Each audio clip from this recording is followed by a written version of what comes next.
আসসালামু আলাইকুম। সম্মানীয় সুধীজন, আশা করি সকলে ভালো আছেন। 2025, 26, 27 এই টার্মের জমিয়ত উলামায়ে হিন্দের সদস্য সংগ্রহ বা প্রাথমিক সদস্য সংগ্রহের অভিযান শুরু হয়েছে। বিভিন্ন ইউনিট সারা দেশব্যাপী যেখানেই জমিয়তের কর্মীরা আছেন সেখানে অলরেডি এই যে বিল বই দেখছেন আপনারা, এই বিল কিন্তু পৌঁছে গেছে। এই বিল হচ্ছে প্রাথমিক সদস্য সংগ্রহের বিল। আপনারা প্রত্যেকে হয়তো দেখেছেন। 10 টাকার বিনিময়ে 3 বছরের জন্য জমিয়তের সদস্য হওয়া যায়। অর্থাৎ যে সংগঠন আমার আপনার একেবারে পূর্বপুরুষের বা বুজুর্গানের দিনে রেখে যাওয়া একটা আমানত, শতবর্ষ বা তারও পূর্ব থেকেই যে সংগঠন জাতির খিদমতে দেশের খিদমতে লেগে আছে, সেই সংগঠনকে বাঁচিয়ে রাখার প্রধান রসদ হলো সদস্য। অর্থাৎ প্রাথমিকভাবে যদি আমরা সদস্য সংগ্রহ করি বা সদস্য হয়ে যাই, তাহলে সংগঠন টিকে থাকবে বা সংগঠনের মজবুতিটা এই সদস্যদের উপরে নির্ভর করছে। আমি আপনি এক একজন জিম্মাদার, এক একজন জমিয়তের কর্মী, আমাদের প্রত্যেকের দায়িত্ব হবে জনসাধারণকে বুঝিয়ে প্রত্যেকটা মুসলিম বাড়িতে পৌঁছে প্রত্যেকটা মুসলিম নরনারীকে এই সংগঠনের সদস্য হিসাবে যুক্ত করে নেওয়া। অনেকে হয়তো আপত্তি তুলবে, অনেকে হয়তো জানতে চাইবে, অনেকে অনেক রকম প্রশ্ন করবে, অনেকে হয়তো জানে না।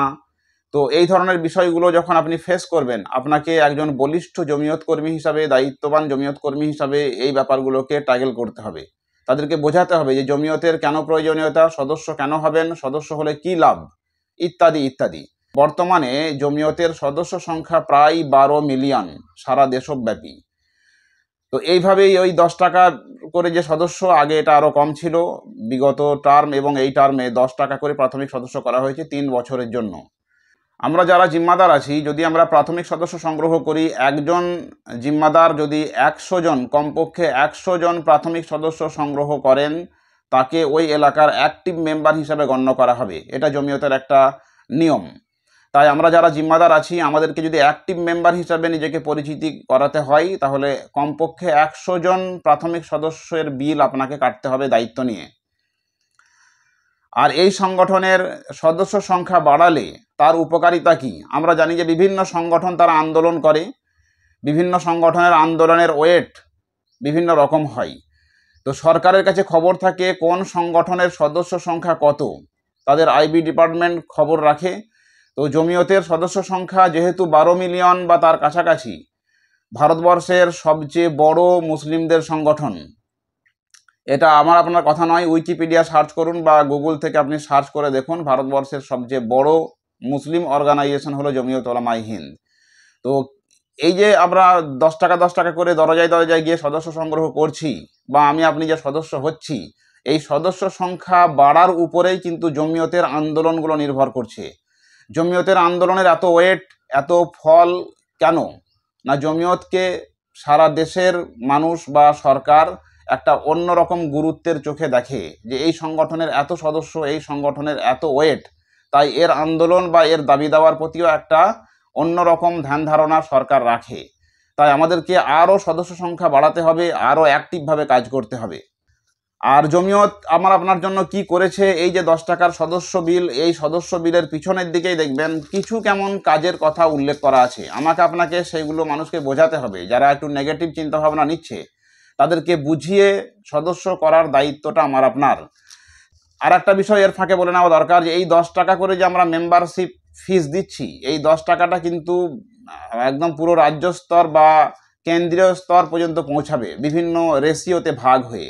জমিয়তের বিভিন্ন রকম যে কাজকর্ম, এই কাজকর্মের ব্যাপারে প্রচুর পরিমাণ খরচ এবং প্রচুর ফান্ডিংয়ের দরকার। তো এই যে আমার আপনার 10 টাকা 20 টাকা দান সদস্য সংগ্রহের মাধ্যমে যেগুলো পৌঁছাচ্ছে প্রত্যেকটা ফ্যামিলি থেকে, এগুলো কিন্তু কম নয়। একটা হিউজ পরিমাণ টাকা, একটা বিশাল অঙ্কের টাকা কিন্তু কেন্দ্রীয় জমিয়ত পর্যন্ত পৌঁছাবে। রাজ্য থেকে নিয়ে, জেলা থেকে নিয়ে বিভিন্ন জায়গায় একটা করে পার্সেন্টেজ জমিয়ত ভাগ করে দেবে, যাতে করে তারা সংগঠন চালাতে পারে, সংগঠনের বিভিন্ন রকম কাজকর্ম হতে পারে। তো সেই নিয়ম অনুযায়ী কিন্তু এই টাকাটা বিভিন্ন জায়গায় পৌঁছাবে এবং জমিয়তের সেবায়, জাতির সেবায় এই টাকাটা কিন্তু কাজে লাগবে। এবার জমিয়ত আমার আপনার জন্য কি করেছে মানুষকে বোঝানোর জন্য, দেখবেন এই বিলের পিছনে লেখা আছে, সেগুলো আমাকে আপনাকে পড়ে আয়ত্ত করে বোঝাতে হবে। প্রয়োজনে জমিয়তের যে ওয়েবসাইট আছে, সেই ওয়েবসাইটে গিয়ে আমি আপনি আরও অনেক তথ্য পাবো। যারা একটু ইংরাজিতে সাবলীল তারা আরও ভালোভাবে বুঝতে পারবেন। আর এখন গুগলের যুগেতে ইংরাজি না জানলেও ইংরাজিকে বাংলায় অনুবাদ করেও নেওয়া যায়। প্রয়োজনে আপনারা ওই জায়গা থেকে সার্চ করে দেখে নিতে পারবেন। প্রথমত দেখবেন 1 নম্বর পয়েন্টে দেওয়া আছে যে ইসলামী শেয়ার, মুসলমানদের ইবাদতগাহ এবং ঐতিহ্যের হেফাজত এর কাজে জমিয়ত সর্বদা নিয়োজিত। 2 নম্বর, মুসলমানদের তাহজিব, তামাদ্দুন, অর্থনৈতিক এবং শিক্ষার অধিকার উদ্ধার এবং তার সংরক্ষণ, এটাও জমিয়ত করে থাকে। মুসলমানদের ধর্মনৈতিক, শিক্ষানৈতিক, নৈতিক এবং সামাজিক সংস্কার সাধন এই সংগঠন করে এসেছে এবং আসছে। 4 নম্বর, এই ধরনের শিক্ষা প্রতিষ্ঠান গড়ে তোলা যেখানে মুসলমানদের তাহজিব এবং সমাজ জীবনের উন্নতি সাধন হবে এবং তাকে ত্বরান্বিত করা হবে। জমিয়তের কাজ এই একটা। 5 নম্বর, ইসলামী শিক্ষার আলোকে ভারতের বিভিন্ন সম্প্রদায়ের মধ্যে সম্প্রীতির সঞ্চার এবং দেশের অখণ্ডতা ও সার্বভৌমত্ব রক্ষা করা জমিয়তের একটা বড় দায়িত্ব। সে দায়িত্ব জমিয়ত বরাবর পালন করে এসেছে। 6 নম্বর, ইসলামী জ্ঞান বিজ্ঞানকে জীবিত করা এবং যুগ উপযোগী শিক্ষা ব্যবস্থা চালু করা। ইসলামের শিক্ষাকে যুগ উপযোগী করা, তার সিলেবাস, কারিকুলাম এগুলোকে ঠিক করা। 7 নম্বর, ইসলামী জ্ঞানের প্রচার এবং প্রসার, এটাও জমিয়ত করে থাকে। 8 নম্বর, ইসলামী ওয়াকফের পুনরুদ্ধার এবং তার হেফাজত। বর্তমানে দেখতে পাচ্ছেন ওয়াকফ আইন পাস হয়েছে, সে ব্যাপারে জমিয়ত আন্দোলন করে যাচ্ছে।